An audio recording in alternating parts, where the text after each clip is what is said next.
For this video, I am going to be revisiting the idea of blue Battlemage. Now, a couple of days ago, I did a video where I was showcasing SnProok's version of Battlemage, which was very heavily blue, and I decided I wanted to build one that was just all in on the mono blue theme, with some changes here because there are some cards that I just felt like if I was building the deck I would include. So Satanine Courier had to be added to the list. I've also decided to add the Scrabble package, as I like to call it, where it's just a bunch of keywords and letters.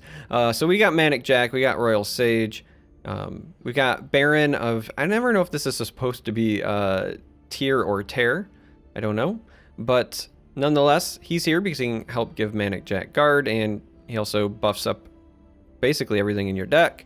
You know, Royal Sage, Gnarl Rootbender, Abner Tharn, I feel like just is good enough to include. So for the most part, very similar, but with some differences. And as I do with the deck testing videos, we're going to go ahead, take this for a spin on the ladder, and we're going to put up 2 games, win or lose. Sometimes I win both of them, sometimes I lose both of them. In fact, I think with the Prook video, I did end up losing both of them. Unfortunately. Probably not a reflection of Prook's deck, more just my lack of familiarity. Sometimes you pick up somebody else's deck and it takes a while to really understand how it works because we all have different play styles. I know that seems super obvious, but alright. We both have a split card. Unknown if there's this Cloak and Dagger or Manic Jack, though. I don't normally like doing this, but because we have Manic Mutation, if we really want to, we can use that to trigger. So like if they play something to contest, and it doesn't immediately like have guard or something, then we can take the swing, and then Mutation will buff it to a 3/3. If they don't play anything to contest, then we'll likely just go ahead and develop Cunning Ally instead. That'll give us access to a Firebolt for the expertise trigger later. Gifts.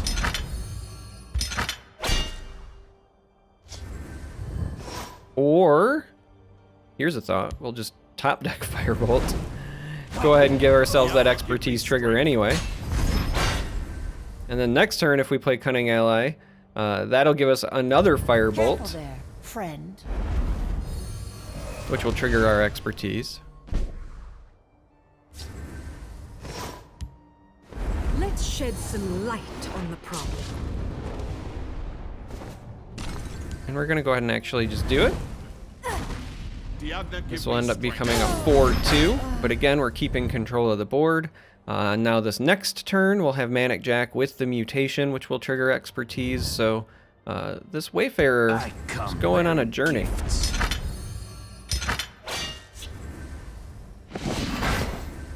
Wow, and the Cloak and the Dagger. I mean, you go ahead and you invest there. Behold, alright, so we're gonna do this. Magnificent monster. I got guard, so we will happily sacrifice this trade here.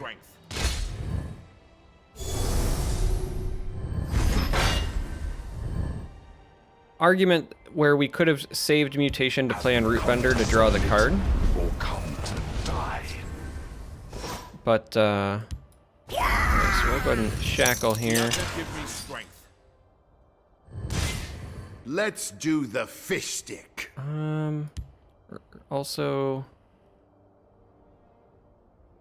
going to play this. I'm just trying to decide what I want to do with this dagger. I think this is a bit of a misplay on my part. I think that this dagger needed to go on the Wayfarer, if I'm being honest. Because next turn we're gonna crash something into this and then take the trade to prevent the drain. And if we're gonna crash this in, we want the dagger long term to be there, but we want to play it this turn so we continue developing the expertise. Let's do so this was a play mistake. However, rule of thumb, if you make a play mistake, you can't dwell on it, right? So while it would have been better, I think, to place the dagger here, we simply have to accept that we did not, and then move on. Now we don't have enough to push for lethal here, sadly. So we do have to kind of stick with our game plan of denial. Their Abner Tharn is 100% going to try to trade here. There's not a lot we can really do about that. And even one more trigger of expertise will not be enough Do your worst. to help our poor friend out.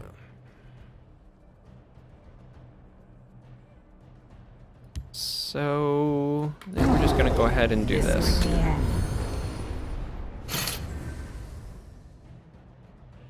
I mean, we got enough value out of this Wayfarer, I think, right? Opting with this because it was more Magicka efficient, right? It gives us the opportunity to saturate as opposed to playing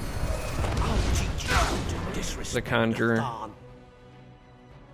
Bit of an unfortunate turn of events with them having access to the Word Crafter. Lightning Bolt. Okay.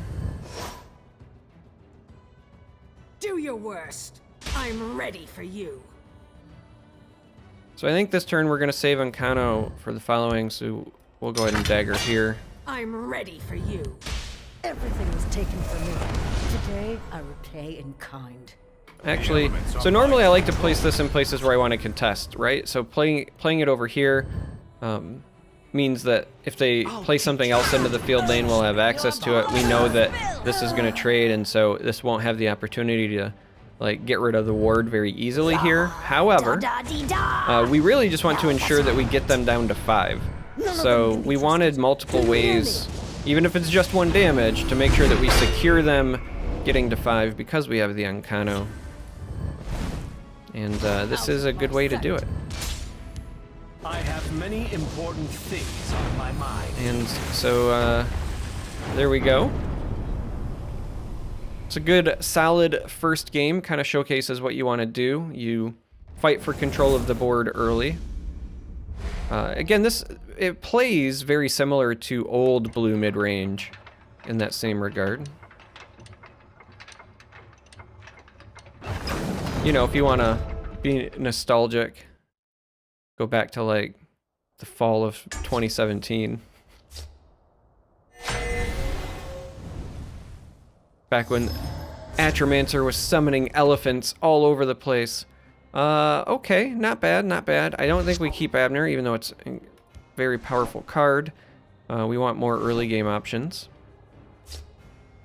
So we can lead off with a Quartermaster, and then likely, in my opinion, ring into Daggerfall as opposed to the Manic Jack, but we'll see how this goes. Really curious to see whether or not the noises show up. Well. We're just gonna do it. This might be handy. Curious to see if the noises end up in the video when I listen back to this in editing.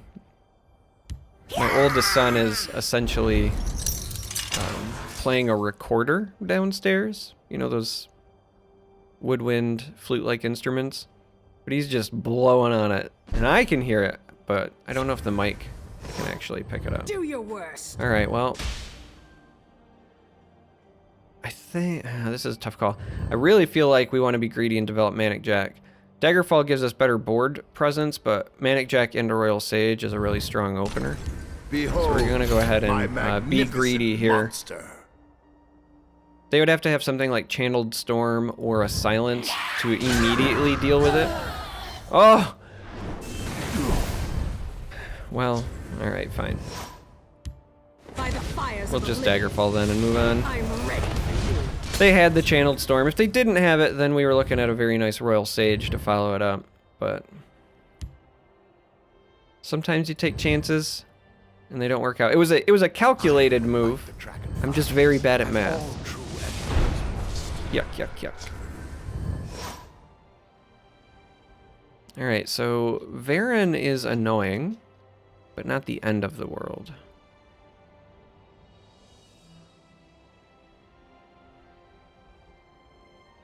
Could develop this and start getting the expertise train rolling.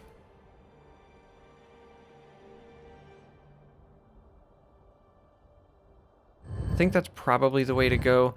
I want to play Royal Sage here, However, the problem with playing Royal Sage is really I want to play Royal Sage next turn with a dagger on it so that the following turn I have access to a conjuring. If I play Royal Sage, that's just multiple turns it has to survive to get me there. So in this regard, I think our course of action here is let's lead off. Don't underestimate me. With that. Again, we want to save one dagger for the Sage. I'm ready for you. I think we just do this. Because not only do we want the Sage to have 5 attack, but we want to Fight with trigger the fervor expertise of the again. wild hunt.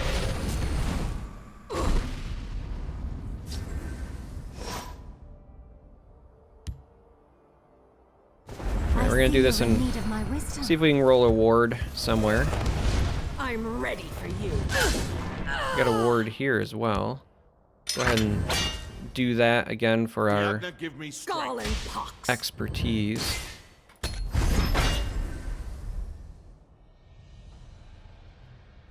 So as long as this survives and is not silenced or anything of that nature, we'll be able to use our final ring charge to play a big boy Mighty Conjuring. And we're entirely fine with attacking here. Like, if they gain health, that's fine. Like, I actually just don't want them drawing Shall cards. take you. Do your worst. Like, we still have a pretty good handle on things at the moment. And he's not doing anything... Well, she. Their avatar is a woman, so we'll say she. She's not doing anything to advance her board state, so... Like, the health is keeping you alive, but... fine with that.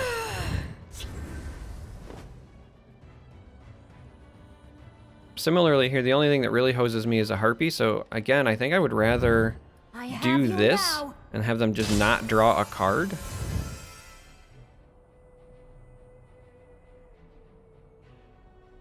And then run this over. Is there anything that I would draw that would change? Because we're going to play Rootbender and Mutation. Like, that's our next play. Just wondering if there's anything that I would draw that would change my... Alright, no. So, we'll run it over. We'll just cycle this again.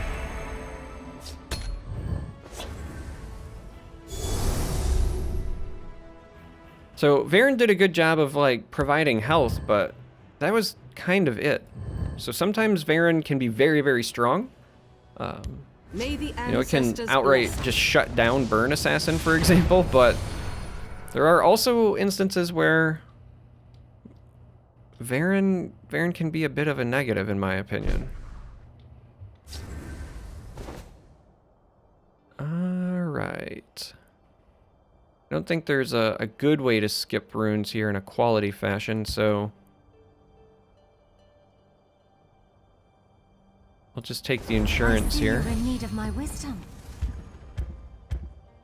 The best protection. And You can't escape. did it this way because with both of these at 6, there were multiple ways to skip the final rune. If you can't skip both, you want to make sure you can skip at least one. So you do it that way so that, you know, even if they hit a Harpy, for example, and shut down the Lava Atronach, you've got another way to skip the final rune. And that is it. That is Blue Battlemage. This time it went a little bit better than when I was trying Prooks, but again, the changes were more to fit my own personal playstyle, so I think that reflects a lot of what just happened. I don't think it's a knock on Prook's deck at all. Obviously, he piloted it to the finals of a Master Series qualifier, so, you know, teach their own. If you made it this far, thanks for watching, and until next time, may you walk on warm sands.